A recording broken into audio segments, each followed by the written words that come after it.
Thanks very much for staying with us. Time now for Eye on Africa with me, Georgia Calvin-Smith. Tonight, the Ethiopian Prime Minister speaks candidly with the US President about the ongoing conflict in Ethiopia. Joe Biden welcomes Abiy Ahmed's freeing of political prisoners and pushes for a ceasefire in the war with fighters in the northern region of Tigray. Also, diplomatic crisis deepens between Mali and the regional bloc of Western African states. ECOWAS has imposed sanctions on Bamako over the military junta's proposed delays to presidential elections. Countries shut their borders with Mali, and its strongman holds an emergency cabinet meeting. Also, we take a look at some of the highlights of Day 2 of the Africa Cup of Nations tournament in Cameroon. But first, Ethiopian Prime Minister Abiy Ahmed says that he had a candid conversation with US President Joe Biden about the country's conflict. Biden said that he's welcomed Addis Ababa's recent release of opposition leaders, but also raised concerns about ongoing detentions and civilian deaths in airstrikes on the northern region of Tigray last week. That's led aid agencies to suspend work there. Shirley Sitbin tells us more. People fleeing war in their hometowns had come to the deadbeat camp to survive, find refuge for their families. Dozens of them were killed in the strike that hit the camp. Displaced people who arrived here were mainly elderly women and children, hoping to escape the fighting between the federal government of Ethiopia and the Tigray People's Liberation Front. On Friday, around midnight, a drone bombing hit them while the area was completely dark and they couldn't flee.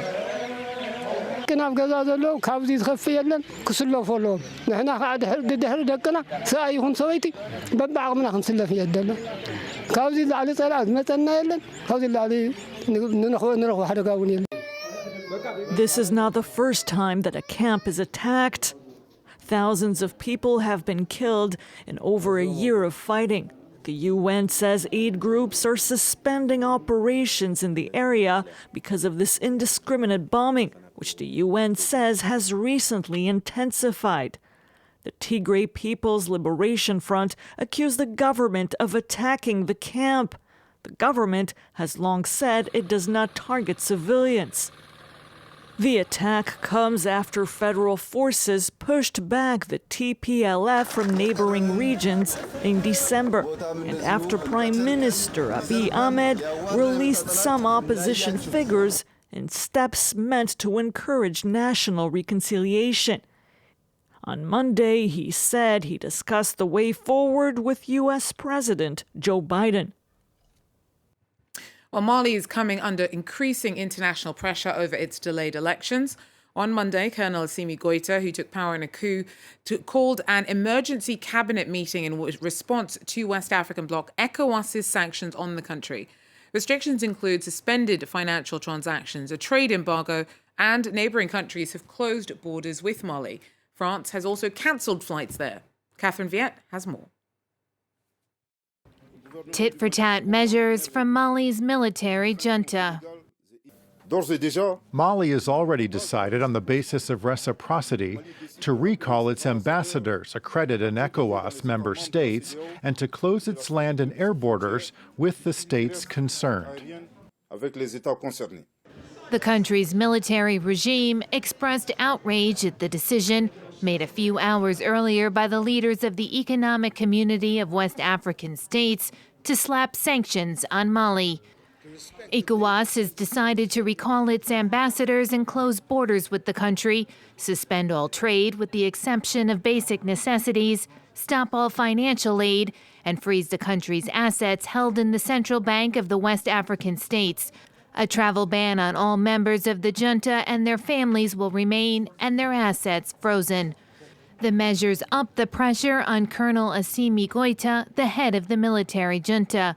He seized control in August 2020 and pledged a return to civilian rule by early 2022. Legislative and presidential elections were promised to be held next month, but the army has backtracked, now saying it plans to remain at the helm for another 4 years. A delay condemned by ECOWAS. The authority find the proposed chronogram for a transition totally unacceptable. This chronogram simply means that an illegitimate military transition government will take the Malian people hostage during the next 5 years. As justification for this about-face, the colonel has cited the security situation in the country.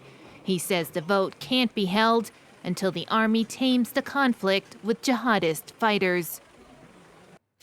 After 2 years of closure because of the pandemic, Uganda reopened its schools on Monday. It was the longest school shutdown in the world. About 15 million students were affected. Over half are thought not to have kept up home learning, and it's feared a third may not return to class. Our regional correspondent tells us more. As schools reopen today, many teachers and students are bracing themselves for a challenging road ahead. Many students were unable to continue learning since the closure 2 years ago because a number of public institutions do not offer virtual learning. The schools are reopening despite the low vaccine uptake in the country, but authorities say that the large majority of teachers have been vaccinated. There is no obligation on students to receive the jab before going back to school. Now, as schools are reopening, there are a number of concerns at play. NGOs have said that the long disruption could lead to increased school dropouts. We know already that 30% of students are not expected to return, either due to teen pregnancy or having entered the child labor market. As well, schools will have to grapple with the exit of teachers, a number of whom had to pursue alternate sources of income during the pandemic. Now, according to the National Planning Authority, roughly 4,000 schools have shut down, perhaps permanently. Now, many of these schools closed down due to financial instability. Now, even as schools reopen, President Museveni has said that there might be another shutdown if the country's emergency healthcare facilities reach over a 50% occupancy. The UN will help facilitate talks with all sides involved in Sudan's political crisis in a bid to find a negotiated solution. Tensions have been escalating since the country's military coup last year, and protesters demanding the return of civilian rule have continued to clash with security forces. At least 63 people have been killed in crackdowns since General Abdel Fattah al-Burhan launched a power grab in October. The UN hasn't set a time frame and says that it will not be coming to the table with its own vision of a resolution, but will help set up consultations with armed and civil society groups. Time now for a look at some of the highlights of Day 2 of the Africa Cup of Nations tournament in Cameroon. Simon Harding's in Yaoundé for us and tells us more about the day's games. I spoke to him earlier, a little after Gabon, known as the Brazilians, win over the Comoros. Well, I'm at the Amadou Ahidjo Stadium where the last game of the day has just finished. A victory for Gabon, 1-0 thanks to a goal in the first half by Aaron Bupenza. It's an important one for the Brazilians, considering that they were missing many of their first team players, including Pierre-Emerick Aubameyang, the talismanic captain. Prior to that game, of course, it was the entry of some of the continent's biggest heavyweights in the competition, including last edition's finalist Senegal, who beat Zimbabwe 1-0. They left it very, very late, it must be said. Sadio Mané with a 97th minute penalty to win the match. Senegal, who really struggled and who suffered from not having some of their star players due to COVID. Edouard Mendy, the goalkeeper, missing. Kalidou Koulibaly, the central defender, missing as well in that one. And then there was the big match of this first round here at the Africa Cup of Nations as Morocco took on Ghana. Victory for the Atlas Lions, 1-0 thanks to Sofiane Boufal's strike in the second half. The Black Stars, who failed to turn up for the match, they were really pedestrian in the game, struggled to create any significant chances. So the final score 1-0 for that one, and Morocco and Gabon now in Group C, both who hold 3 points.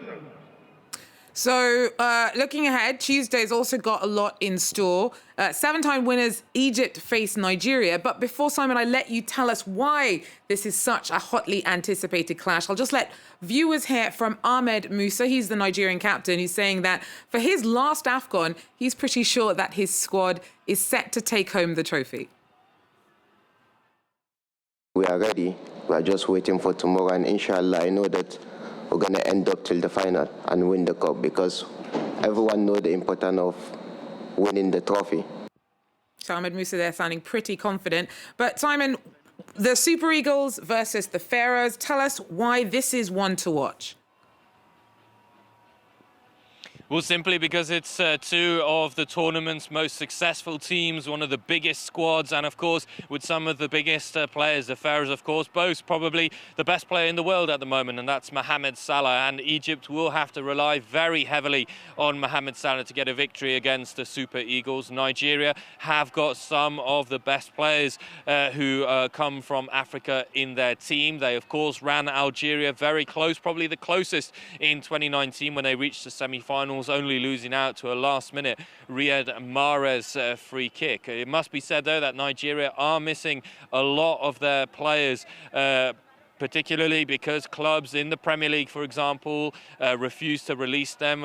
Emmanuel Dennis of Watford is one of them. Ojo Igalo, who led the Super Eagles 2 years ago, is another player who will not feature for them. So there are question marks as to who will play in attack, but certainly one of the big games, and a game that is simply, Georgia, worthy of a final at the Africa Cup of Nations. Bearing in mind that the reigning champions will also be playing on Tuesday. Algeria take on Sierra Leone. The Fennecs are, of course, the overwhelming favourites to win that. They are still unbeaten since the last Africa Cup of Nations. 17 games without defeat for Bel Madji and his players. So it is going to be incredibly interesting to see how they approach this tournament with such a clear favourite tag on them. And then to finish off the day and to finish off the day's action, it'll be Sudan against Guinea-Bissau. So plenty of football still to come, but of course that Egypt-Nigeria game will be one that will be followed not only in Africa but across the world.